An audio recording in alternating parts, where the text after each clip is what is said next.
Maraming tanong, maraming sagot, maraming haka-haka at maraming mga katha. Nagsasalimbayang mga paliwanag, gaya ng hangin ng aral na nagdadala sa tao sa magkabi-kabilang paniniwala. Ngunit, isa lamang ang dapat matanghal: ang sagot ng Biblia.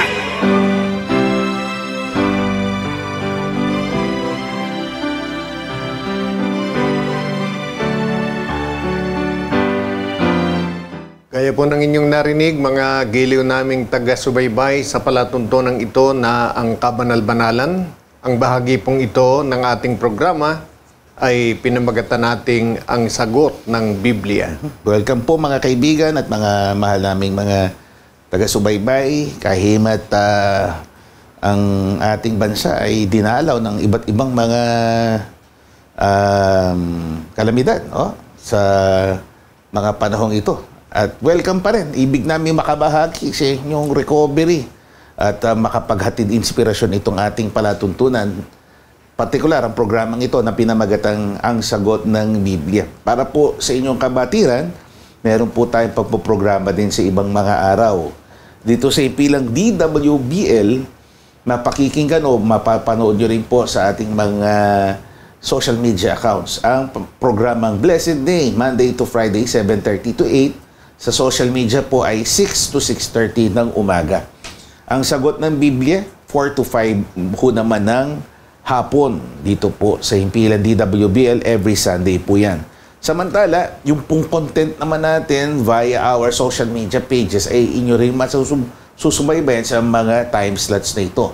The Climb, o ang pag-akyat, The Climb, Sunday 7 to 7:30 ng gabi. Likhawit, kasunod po niya, Sundays din po yan, 7:30 to 8 ng gabi. Ang Kabanal-Banalan, Mondays, Wednesdays, and Thursdays, 7 to 7:30. Yan po yung alternate. Pawang gabi po yan. Ang alternate naman yan, Tuesdays and Fridays, full life, 7 to 7:30 din. Ang sagot ng Biblia, Saturday po yan, una hong na ilalabas tuwing Sabado, 7 to 8. So yung mga nakapapanood po ngayong araw na ito, kumusta po namin kayo sa inyong mga kalagayan, especially dito sa Luzon at maging sa Kabisayaan na apektado. Sana po ay nasa maayos kayong kalagayan. Ang mga numerong pwede niyong padalhan ng inyong mga katanungan ay ang mga sumusunod.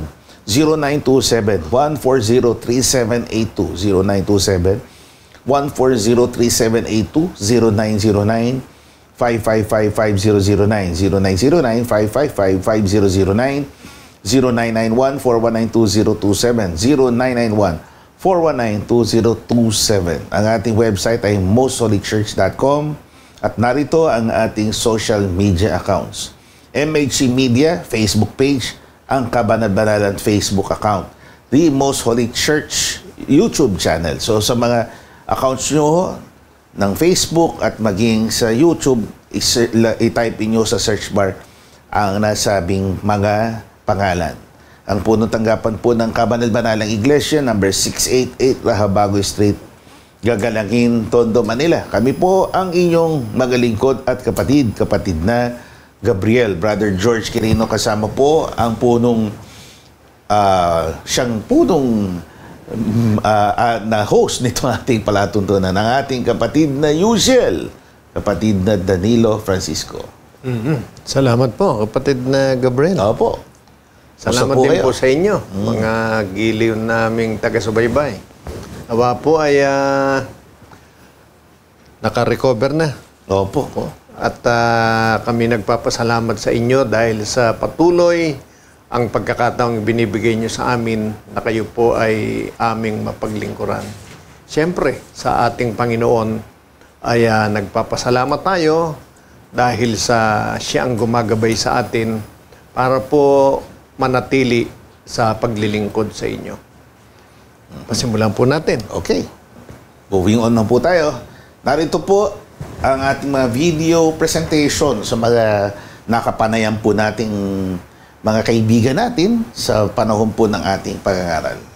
Dinggin natin at panoorin si Binibining Angeline Lusanta ng Bacoor, Cavite. Ako po si Angelino Santa, taga Gawaran Bacoor, Cavite. Ano pong tatanong po nila? Meron po ba talagang kaharian ng Diyos? Nasa langit po ba to o nasa lupa?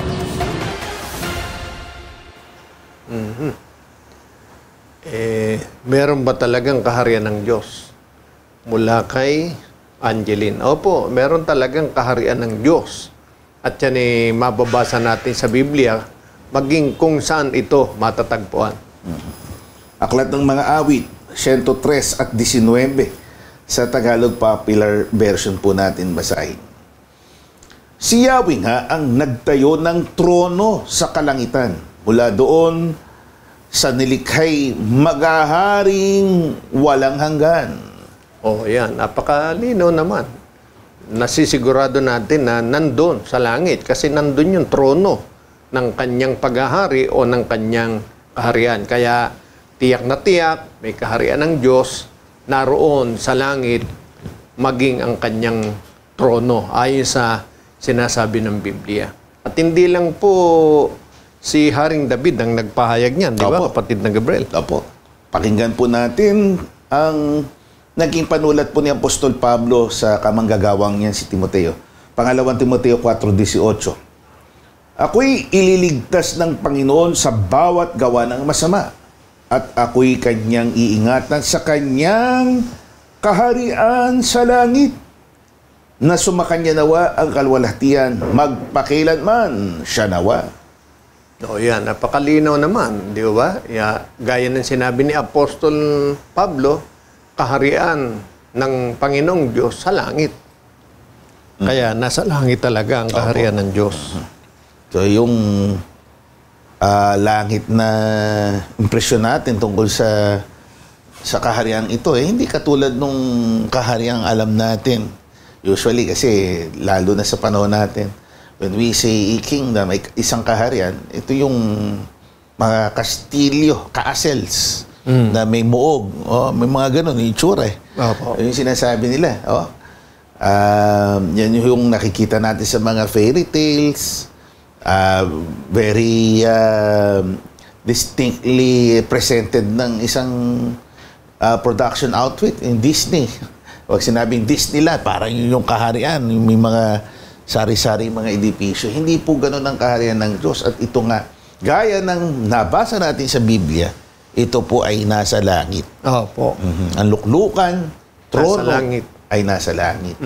Ngayon, yung sinasabi naman na kaharian na binili ng Panginoon na dumating nawa ang iyong kaharian. Di ba? Ang talagang ibig sabihin nun kung paanong doon sa langit, naghahari siya, yung paghahari niyang yun, umabot din dito sa lupa. So, nananaig siya doon, nananaig din sa lupa. So, yung panawagan na yun, ay, yung nasa na yun, mangyari. Ibig sabihin, paano nangyayaring nasa akop yung mga nasa langit? Pag sinabing dumating na ang yung kaharian, ikaw, nasakop ka rin, ipinasakop mong yung sarili dito sa nasabing kaharian. Opo. At yung nasakop po ng kaharian ng Diyos na mula sa langit, pero yung mga nasakop ay nandito sa lupa, ang tawag ng Panginoong Diyos doon, kaharian pa rin. Opo. Kaharian pa rin talaga ng Diyos. Kasi nga, yun nga sabi natin kanina, it's not like yung impression natin sa kaharian Opo. Na may mga kastilyo, nandun ka sa loob. May nakaupong literal na hari doon. At may mga tropa. Ika nga, doon ka lang. At sa labas, hindi ka nasaklaw. Hindi gaya nitong paghahari ng Diyos. Oo, ang kanya kaharian ay nasa langit, nasasaklaw din yaong nasa lupa na nagpahinto o isinorender, sinuko ang kanilang sarili, no? Opo. At yan unang-una ang mga apostol. Mababasa po natin yan. At kayo'y inihalal kong isang kaharian na gaya nga ng pagkahalal sa akin ng aking Ama. O yan. Yan ang pahayag ng ating Panginoong Kristo Jesus sa kanyang mga apostol. Alam naman natin yung mga apostol. Yan ang unang-unang tumalima sa mga pagtuturo ng ating Panginoong Kristo Jesus. Ang mga tumalima, sumunod sa mga kalooban ng ating Panginoong Diyos, yun ang ipinakikilala ng Panginoon na kaharian na narito naman sa lupa. So, They were made a kingdom. Hindi ibig sabihin, ginawa silang kaharian. Iba sa kaharian niya. Sila ugnay ng kaharian niya. Literal na pagtingin, yung teritoryo, teritoryo lumalawak. Yung Riyam, pagka nasaklaw ka nun, edi syempre, bagamat ang kaharian ng Diyos ay nasa langit, nasaklaw ka dahil ikaw ay hinalal ng Diyos, pinili ka ng Diyos, at ikaw ay nagsuko nga ng iyong sarili sa kanyang pag-aari. Opo. So, salamat po, Miss Angeline Losanta ng Bacoor, Cavite. Sunod po, mula po kay Miss Nenita de Jesus. Ako si Nerissa Calco de Jesus. Meron po bang mga higante noong unang panahon? Gaano sila kataas? At kung meron man, nasaan na sila ngayon? Meron bang higante? Giants. Malalaking tao. Ng unang panahon. Meron po. At sinasabi naman talaga sa Biblia yan. At mababasa po natin yan sa Genesis. Sa 1 at 4, narito, mismo gamit yung salitang higante. Ang mga higante ay nasa lupa ng mga araw na iyon. At pagkatapos din naman na makasiping ang mga anak ng Diyos sa mga anak na babae ng tao at nangagkaanak sila sa kanila, ang mga ito rin ang naging makapangyarihan ng unang panahon na mga lalaking bantog. Yan. Meron talagang higante noon na pinakikilala ang Biblia. Bago ang bahang bunaw sa panahon ni Noe, nakilalang gayon na nga sila, higante. Pero, yan po ay gaya ng ating nalalaman, nagkaroon ng pagkakataon na yan ay nalipol, nawala rin yan. At sa panahon ng bayang Israel, yung lahi ni Goliath, yan nakilala rin talaga, mga bantog na mandirigma. At ang pahayag po ng Biblia kung gaano sila kalaki, basahin natin. Unang Samuel po, 17 at 4. At lumabas ang isang bayani sa kampamento ng mga Pelisteo na nagngangalang Goliath o Goliath, taga Gath, na ang taas ay 6 na siko at 1 dangkal. 6 na siko. Malalaki ang tao nun . Opo. Gaano ba kahaba yung... Approximately 9 feet. Yan po yan. 9 feet. Yan, 9 feet. So, ibig sabihin yan, malaki talaga. At dahil nun mga hindi naman matangkad na payatan tao, hindi talagang matitipuno. Medyo nakakatakot ng konti nga. Proportional yung muscle nila sa katawan. Unlike ngayon, nakakita pa rin naman tayo ng malalaking tao, malahigante. Pero ito'y resulta ng parang anomalya sa kanilang genetics. Ika nga, doon sa pituitary gland na naglalabas ng growth hormones na kung saan abnormal ang kanilang paglaki, hindi talaga sa lahi. Noon, lahi talaga ito. Malalaking tao. Kaya ang tawag higante. Ngayon, may mga issue dyan, kapatid na Yusel, anak daw ng mga anak ng Diyos, yung iba ay anak ng tao. Yun po minsan may paniniwala lang na mga anghel daw ang nakasiping nung... Kaya malalaking tao. Ang celestial beings, hindi ho sila capable of carrying yung seed o binhi. Na sila pag nagsanib sa tao, magkakaroon ng hybrid, o mistisong anak ng Diyos o mga anghel, tapos anak ng tao, mga tao nasa lupa. Na parang nung nagsilang tuloy sila mga higante. Hindi ho ganun yun. Mga kaibigan, ang nasa Biblia, ang nagsisiping talaga, tao sa kanyang kapwa-tao para lumikha ng kapwa-tao. Wala hong kombinasyon ng anghel at ng tao, presto, naging higante. Meron lang talagang lahi ng malalaking tao noon na as tall as 9 feet talaga sila. Kaya, halimbawa, ang itatapat mo doon sa malalaking tao ngayon, yung mga unano, ang tingin pa rin nila doon sa malaking tao, higante pa rin yan.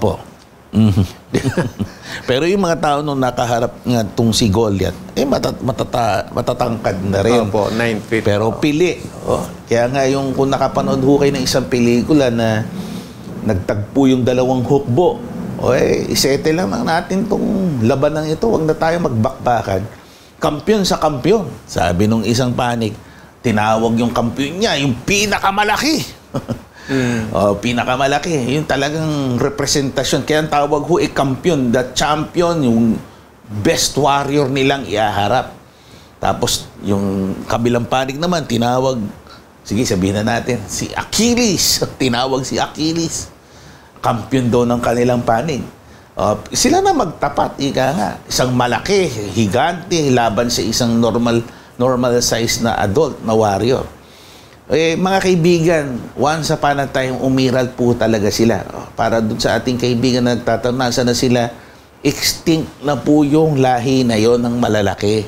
Wala na ngayon. Wala na. So, as high, as tall, as 8 feet na mahigit, meron, oo. May nabubuhay pa ng 1800s. Meron pa kasalukuy nabubuhay ngayon, more than 8 feet. Pero yun nga, sabi nga natin kanina, resulta ito ng anomalya sa kanyang genetics. O doon sa isang parte ng kanyang utak na naglalabas ng growth hormone na napahinto na lang ng medisina. Ika nga ang kanyang paglaki. Kung di, tuloy-tuloy pa siya sa paglaki. Pero yung lahi ng mga higante na na-enkwentro ni David, di ba yung kwentong David versus Goliath? Opo. Isang maliit laban sa higante. Totoong umiral po sila noon. Kaya lang, dumating ang panahon dahil diyan nagmula yung lahi na sumasamba sa mga Diyos-Diyusan, ipinalipol po ng Diyos ang mga yan. Kaya wala na po yung mga lahi na yan ng malalaking tao o ng higante. Salamat po. Sana'y nakatugon ang sagot na ito sa inyo mula sa Biblia. Okay. Karoon po tayo ng maikling intermission. Pakinggan po natin si Sister Divine. Kilala po siya din sa pangalang Dayan Pamintuan. Mula po sa lungsod ng Angeles, probinsya ng Pampanga. Member po siya ng MANA or MANA Choir ng Kenanaya. Region po yan sa Northern Luzon. Ang una niyang likawit o awitin, Deep Within Me. Pakinggan po natin si Sister Divine. Kapayapaan po sa lahat ng mga taga-subaybay ng programang Ang Sagot ng Biblia. Ako po si Kapatid na Dayan Pamintuan, isang Choir of Zion member ng Kabanal-Banalang Iglesia ng Diyos kay Kristo Jesus, na maglilingkod sa inyo through original song sa loob ng aming church na tinatawag na Likhawit. Minsan, sa buhay akala mo okay na, pero deep inside, may kulang, may hinahanap, may kirot na hindi kayang lunasan ng mundo. Pero darating ang araw na mararamdaman mong may Diyos palang matagal nang kumakatok sa puso mo. Handa kang iligtas, yakapin ka, at punuin ang lahat ng kakulangan mo. At kapag nadama mo na siya hanggang sa kaibuturan ng puso mo, hindi mo na siya bibitawan pa. Kaya kung ikaw man ay naghahanap ng pag-ibig, kapayapaan at kaligtasang totoo, baka ito na ang panawagan para sa'yo. Pakinggan mo ang likhawit na Deep Within Me.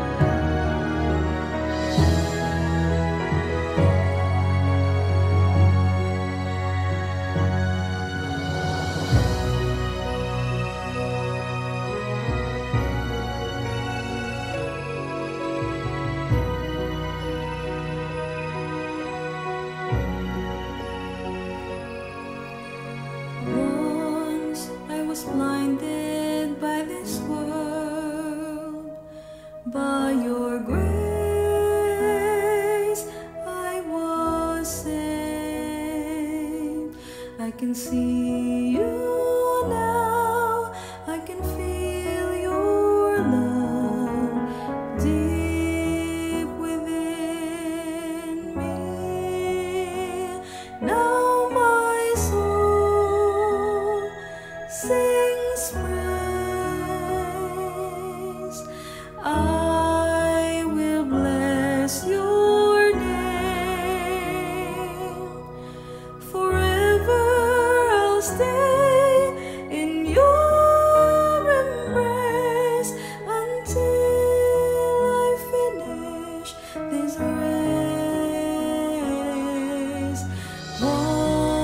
'cause I was blinded by this world.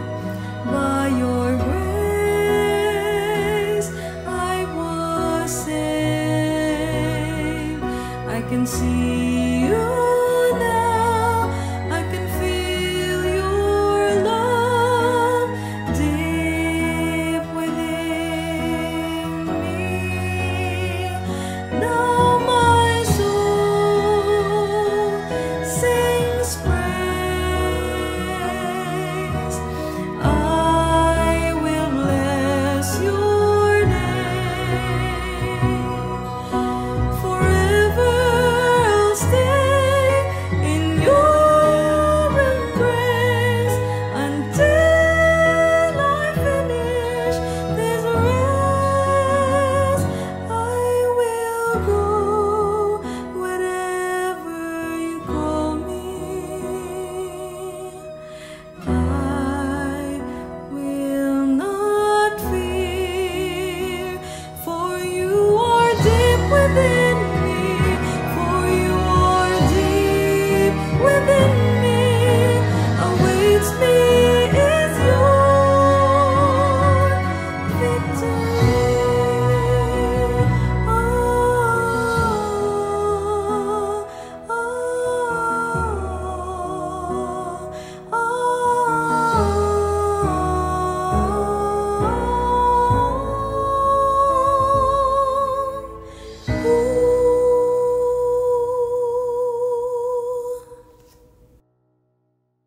Salamat po.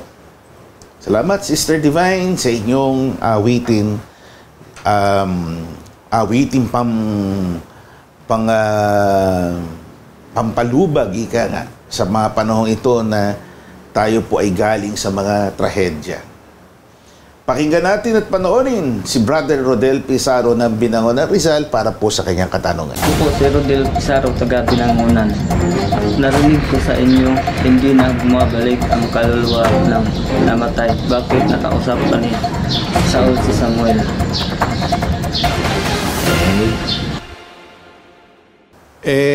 Yung nadinig po ninyo, Ginoong Rodel, na talagang ang patay ay hindi na bumabalik, batay po yan sa nakasulat sa Biblia. Hindi po namin sariling salitayan o pahayag o pananampalataya, kundi yan batay sa nakasulat sa Biblia. Basahin po natin.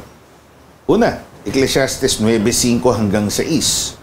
Sapagkat nalalaman ng mga buhay na sila'y mga mamatay, ngunit hindi nalalaman ng patay ang anumang bagay, ni mayroon pa man silang kagantihan, sapagkat ang alaala sa kanila'y nakalimutan, maging ang kanilang pag-ibig, gaya ng kanilang pagtatanim at ng kanilang pananaghili, ay nawala ngayon, na wala man silang anumang bahagi pa na magpakilanman sa anumang bagay na nagawa sa ilalim ng araw. O yan, napakalinaw po naman. Wala na silang anumang bahagi dito sa ibabaw ng sanlibutan ito. Kaya kahit ang kanilang alaala, nakalimutan. Kaya kung yan babalik, malamang maligaw. Kasi wala na. Hindi na nila alam kung saan sila nanggaling. Kasi mga patay, nililibing, di po ba? Kaya hindi po totoo yung sinasabing bumabalik ang patay. Dahil base po sa Biblia, pag-ibig o anuman, galit, wala na yan, pananaghili, naalis na yan sa kanya dahil yan ay isa sa nangyayari sa sinumang namamatay. Ngayon, yung sinasabi po naman ninyo, bakit si Saul nakausap pa si Samuel, patay na? Tingnan natin, ano ba talaga sinasabi ng Biblia? So, bisitahin po natin yung mismong issue ni Brother Rodel, yung mismong binabanggit niya. Nasa unang Samuel po yan, 28:7, kasama po ang 13 hanggang 14. Nang magkagayo sinabi ni Saul sa kanyang mga lingkod, ihanap ninyo ako ng isang babae na nakikipagsanggunian sa masamang espiritu upang ako'y pumaroon sa kanya at mag-usisa sa kanya. At sinabi sa ng kanyang mga lingkod sa kanya, narito, may isang lalaki o babae na nakikipagsangunian sa masamang espiritu sa Endor. 13 hanggang 14. At sinabi ng hari sa kanya, so kausap na niya yung babae, huwag kang matakot sapagkat anong iyong nakikita. At sinabi ng babae kay Saul, aking nakikita'y isang Diyos na lumilitaw sa lupa. At kanyang sinabi sa kanya, ano ang kanyang anyo? At sinabi niya, isang matandang lalaki ay lumilitaw at siya'y nabibilot ng isang balabal. At nakilala ni Saul na si Samuel at siya'y yumukod sa lupa at nagbigay galang. Yun. Hindi naman niya talaga nakita, no? Opo. Ang nakakakita, yung babae na sumasangguni sa masamang espiritu. Opo. Yun yung tinatanong ni Saul, ano nakikita mo? Oh, gaya din ng mga sinasabi ng mga ganyan sa panahon natin. Sasabihin doon sa may sakit, nako, nakita ko, matandang lalaki, mahaba balbas. Di ba? Matandang babae. Yung hinahanap ang kanyang na pumanaw na lola. Gusto niya makakausap. Matandang babae, mahabang buhok na kulay gray na ang buhok. Yung pala lumang tugtugin na dahil panahon pa ni Samuel o ni Saul, ganyan na ang sistema. So, kontrolado, no? Ang naratibo, kontrolado nung babae sa Endor. Opo. Kaya sa totoo lang, wala namang nakita si Saul. Opo. Ang nakakita daw yung babae sa Endor. At dahil sa kwento ng babae, ang buong akala nitong si Saul, nakita niya si Samuel. O nabuhay si Samuel at kausap niya. Opo.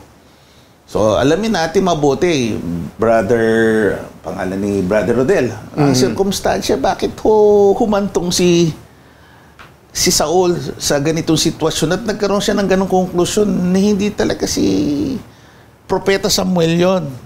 Kasi nga, binasa natin talata kanina, hindi bumabalik ang kaluluwa. Ang sirkumstansya po niyan, mga kaibigan, babasahin po natin ang mga earlier na mga talata. Desperado po si Saul. Kasi siya iniwan talaga ng Diyos dahil sa mga katampalasan ng ginagawa niya. Desperado siya na makausap ang Diyos o kahit sino na lang. Malaman ko lang kung ano nangyayari o kalooban. So si Samuel na propeta sa Israel noon, gusto niya makausap, patay na. Of all people, itong si Saul, siya po yung nangahunting noon sa mga ganitong tao. Hinahunting niya yung sumasangguni sa masamang espiritu. Mga espiritista po talaga sila. Pinapatay niya yan. So, dahil nga sa kanyang desperasyon na gusto niya malaman, bago siya humantong at sumalubong sa kanyang mga kalaman, mga kaway, gusto niya sumangguni. Ngayon, emosyonal siya. Dahil nga, nagtatampo siya sa Diyos, hindi siya kinakausap. Kahit na ang tawag ko niya sa wikang Ingles, impressionable po siya sa kanyang emosyon. Pwede siyang likhaan, mamanipulan ang kanyang kausap. Ito, sinamantala ng babae sa Endor, hindi pinangalanan. Sinamantala ang kanyang kondisyon na madali siyang mapaniwala. Pansinin niyo po yung conversation. Ano nakikita mo? Tanong ni Saul yun. Wala siyang nakikita. Oops, siguro napaatras si babae. Hindi niya alam. Ang nakikita niya, kukwento ko sa kanya na lang yung gusto niyang malaman, makita. Ang nilagay niyang figura, yung figura ni Samuel. Opo. Bantog na propeta yon. Hindi malayong may ideya sa itsura itong babae sa Endor. Kaya nagpakahulugan si Saul na si Samuel yon. Kaya nanikluhod siya. At nagbigay galang pa nga. Opo. So doon sa nag-aakala, marahil kinaklaro lang ni Brother Rodel, tama po yung gusto niyong malaman Ito'y pinangahawakan ng iba na ito'y validation daw na bumabalik ang patay dahil si Saul nagbigay galang. Hindi nila alam ang sitwasyon totoo kung bakit niya ginawa yun. Inakala lang ni Saul. Ipinalagay dahil nga vulnerable ang sitwasyon niya, anything na sasabihin sa kanya, papaniwala niya. Opo. Ipagpalagay na natin, kapatid na Gabriel, May nakita nga. Opo, maganda May ho yan. nakita. Maganda ho yan. Yung babae. At nakita rin ni Saul. Opo. Ibig ba sabihin, talagang si Samuel yun? Basahin natin sa Biblia, ang paliwanag ni Apostol Pablo. Pagpalagay lang, ha?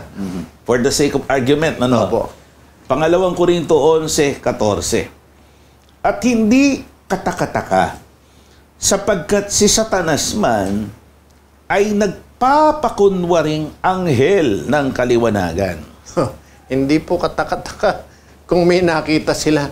Kasi si Satanas nagpapakunwaring anghel ng kaliwanagan. Anghel yan, ha? Propeta pa, hindi niya kayang gawin. Opo, itsura nun. Si Satanas, siyempre may angking kapangyarihan. He can assume the identity, the appearance of someone we know. Alam natin, hindi naman siya Diyos, limitado ang kanyang mga kapangyarihan. Pero dahil sa provided din natin impormasyon, nakikita niya, nag-oobserba siya, he can do that. Nagpapakunwaring ang anghel pwede din siya magpakunwaring mahal natin sa buhay, magpapakita. Nagpakunwaring si Samuel na nabuhay, nagpakita mula sa kalaliman, sa libingan ay umahon. Yun pa yung drama nung babae sa Endor. Umaahon. Parang talagang nasa ilalim ng lupa itong si Samuel. Parang takot na takot pa yung babae sa Endor. Opo, medyo merong, yung pinatawag mo ay si Samuel pala. Parang gano'n. Ganon din ang mga drama sa kasalukuyang panahon, di ba? Theatrics po yan, mga kaibigan. So yung mga nababalitaan nyo, hindi sa minamalit natin kung yan ay hanap buhay nila. Nasa sa kanila po. At nasa sa inyo kung maniniwala po kayo sa kanila.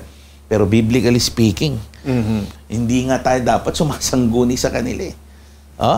Sa totoo lang, kung sangguni, yung talagang naghahanap tayo ng fortune telling din ho kasi, divination, ang tawag po niyan. Nahanap natin ang kapalaran natin sa pamamagitan ng pagtawag sa mga patay. Bawal po yan. At yan mababasa natin sa Biblia na hindi pinapayagan ng Diyos. Narito, sa Deuteronomio 18:10. Huwag makakasumpong sa iyo ng sino mang nagpaparaan sa apoy ng kanyang anak na lalaki o babae, o nanguhula o nagmamasid ng mga pamahiin, dun sa particular, nanghuhula o engkantador o manggagaway, engkantador ng mga as, nakikipagsanggunian sa mga masamang espiritu o mahiko o sumasangguni sa mga patay. Sapagkat sino mang gumagawa ng mga bagay nito ay karumal-dumal sa Panginoon. At dahil sa mga karumal-dumal na ito ay pinalalaya sila ng Panginoon mong Diyos sa harap mo. Yan, di ba? Kaya yung ina-assume mo na yung patay, babalik pa, nakausap mo, nakipagkwentuhan sa'yo, nagkape pa kayong dalawa. Yung sinalabi ng iba. Masama po yan. Labag sa kalooban ng Diyos. Kaya hindi pwede na nagpapakilala tayong Kristiyano pagkatapos yun ang doktrina na isinasabog natin sa mundo. Labag po yan sa kalooban ng Diyos. Yan ay karumal-dumal. Hindi na mamalaya ng iba. Baka sabi nyo lang, ang particular na tinatarget natin yung mga nagpapakilalang spiritist.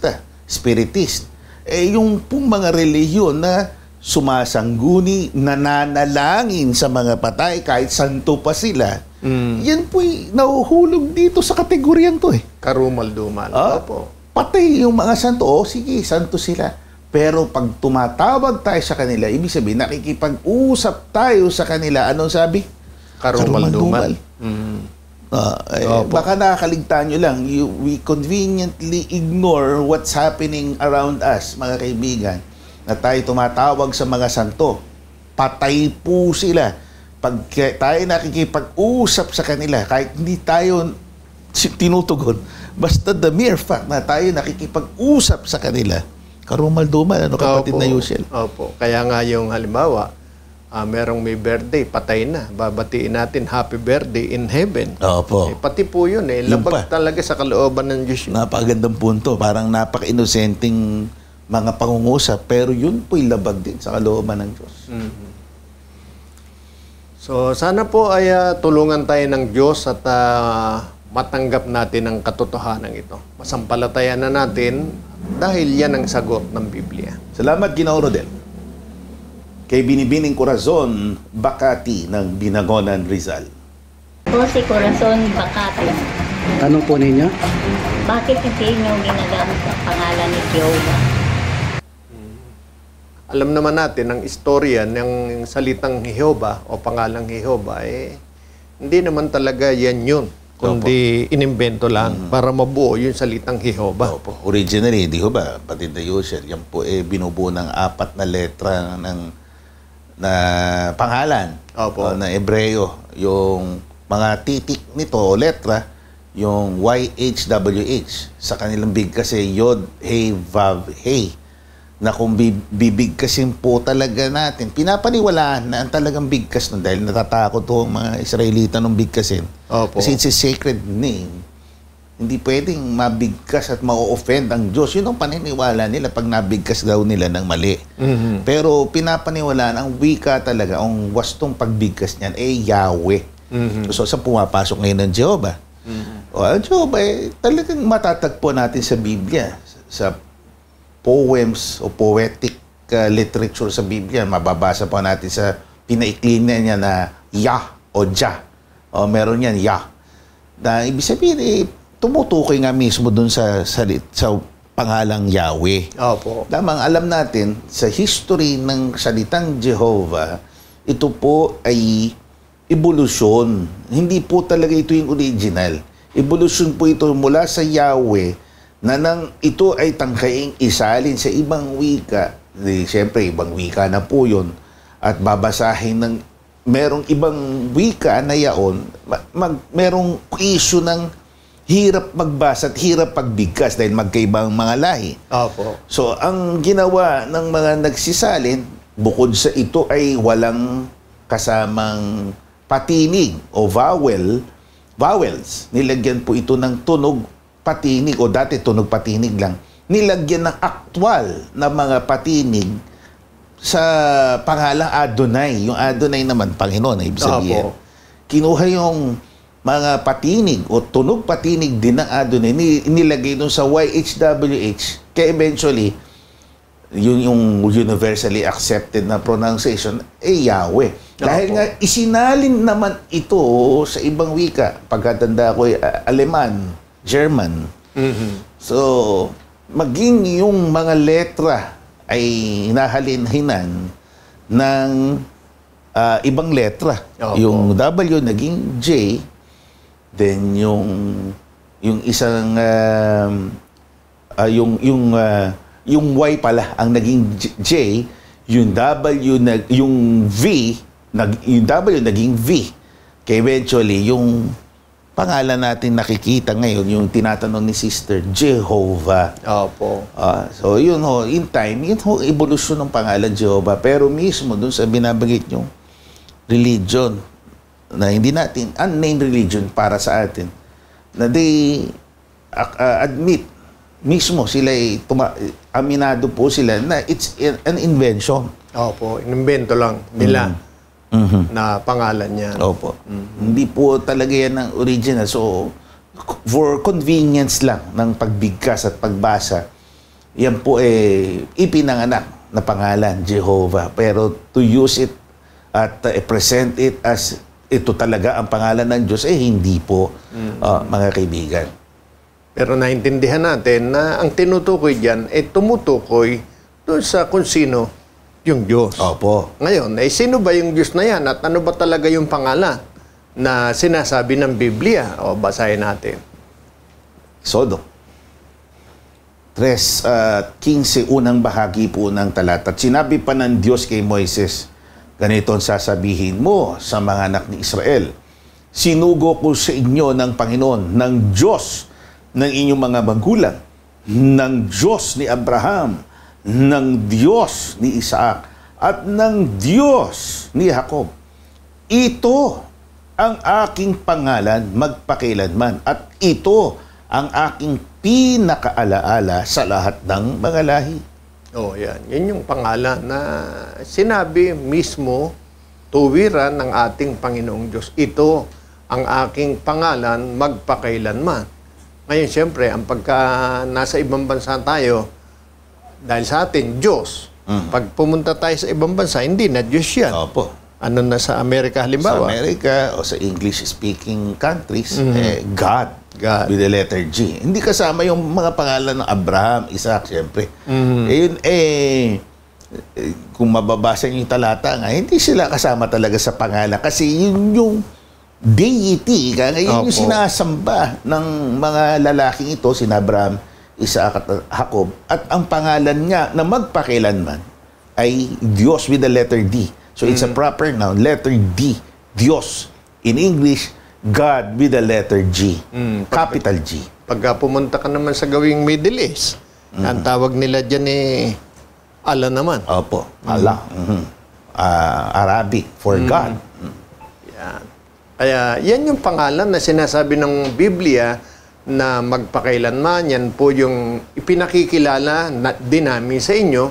Ngayon, yung pangalang Jehovah, dahil nakasulat sa Biblia, hindi lilinaw po namin, dahil nakasulat, alam namin na ang tinutukoy talaga doon, yung Diyos na yan na nagpapakilalang ang kanyang pangalan magpakailanman sa lahat ng lahi ay walang iba kundi Diyos, sa English, God. Ayan.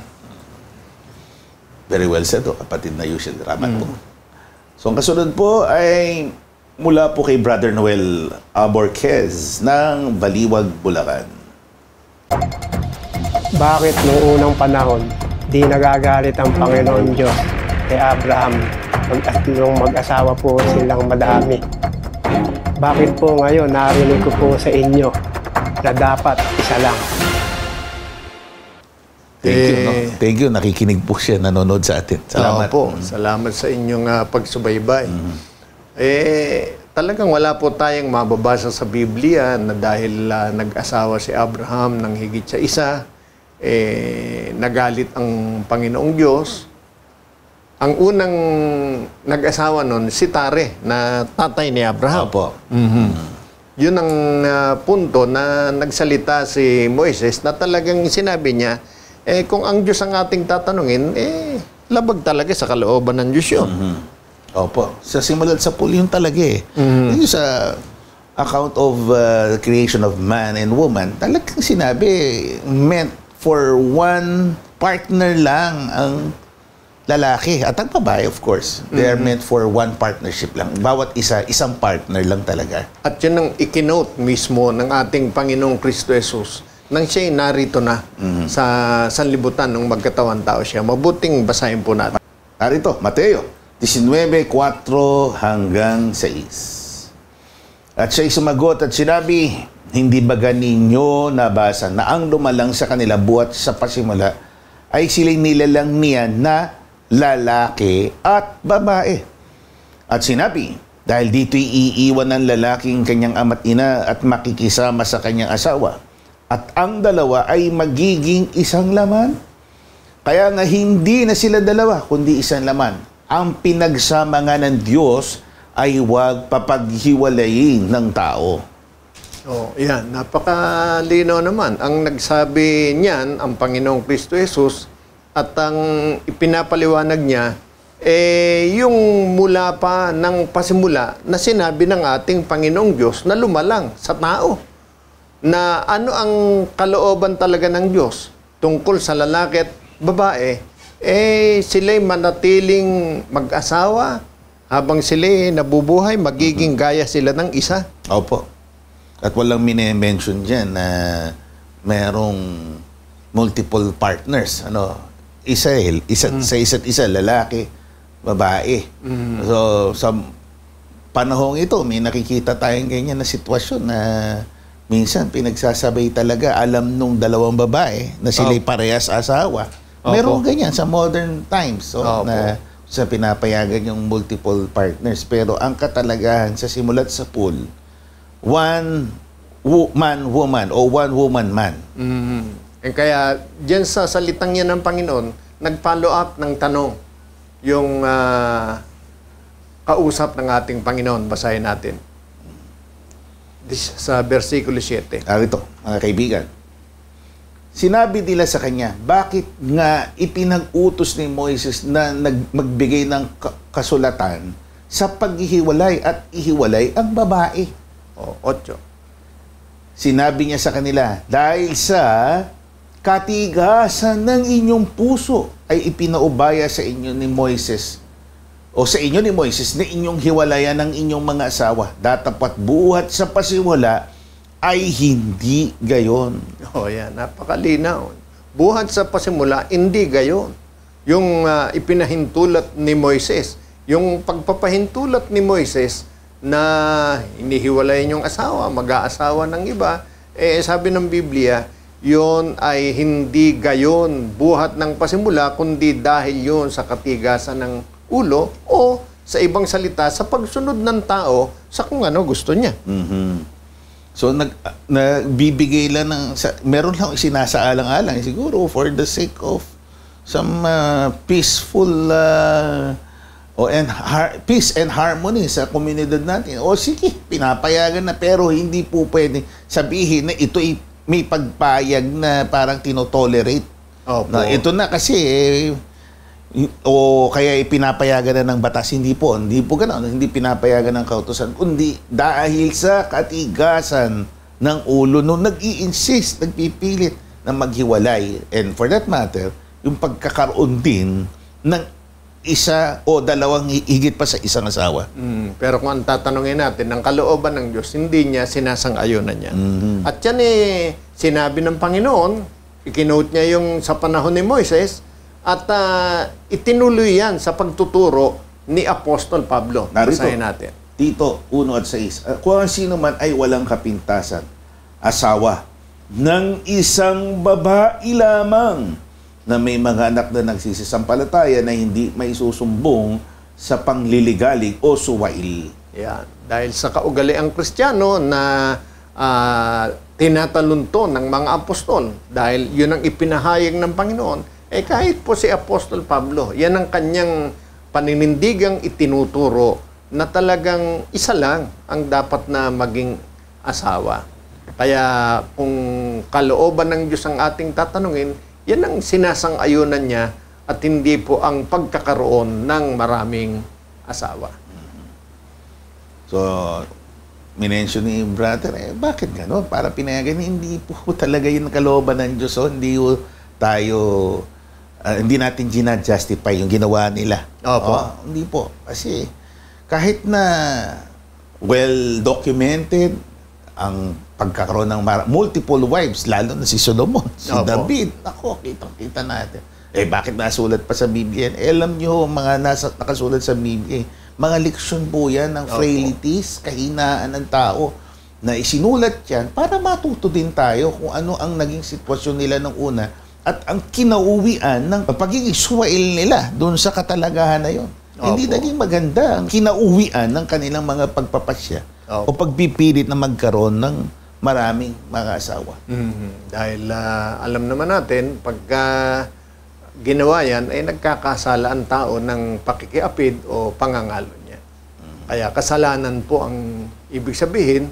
So, kung kasalanan, hindi po kalooban o hindi ipinapahintulot ng Diyos ang bagay na yun. So, tulungan po tayo ng Diyos na yan ay ating masampalatayanan at makatulong po sa pag-unawa natin ng kanyang mga kalooban.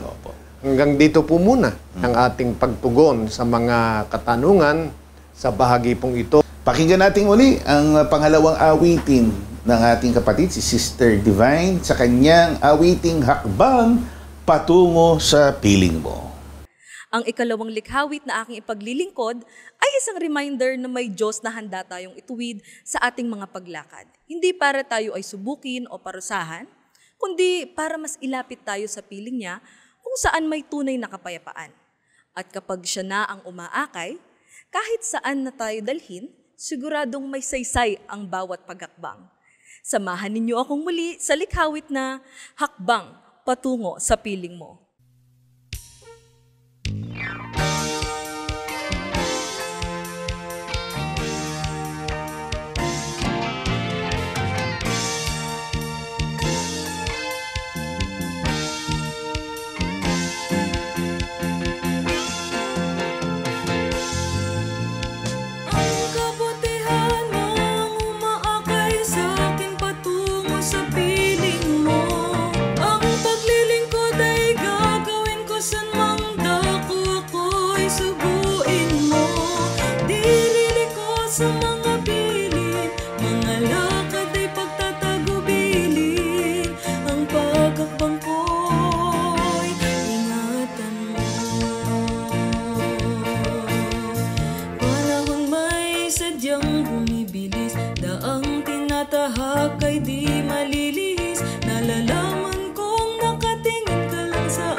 sa piling mo. Ang paglilingkod ay gagawin ko san mang dako, ako'y suguin mo. Dilili ko sa mga bilin, mga lakad ay pagtatagubilin. Ang pagakbang ko'y ingatan mo.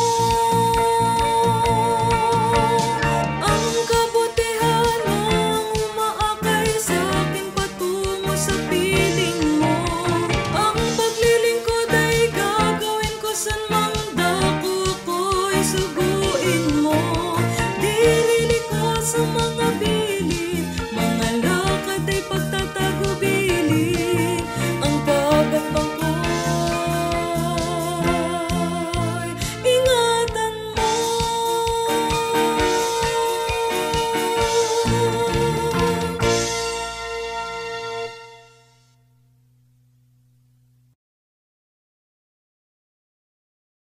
Sa bahagi pong ito ay mag-uukol tayo ng pagpapasalamat at panalangin sa Panginoon ukol po sa ating mga kapatid, maging sa inyo po na mga sumusubaybay sa amin sa iba't ibang sitwasyon na atin pong pinagdadaanan. Manalangin po tayo. Aba, Ama naming Hari, Panginoon, Diyos naming makapangyarihan sa lahat, sumasampalataya po kami, Ikaw ang nagpala sa amin sa pagkakataong ito.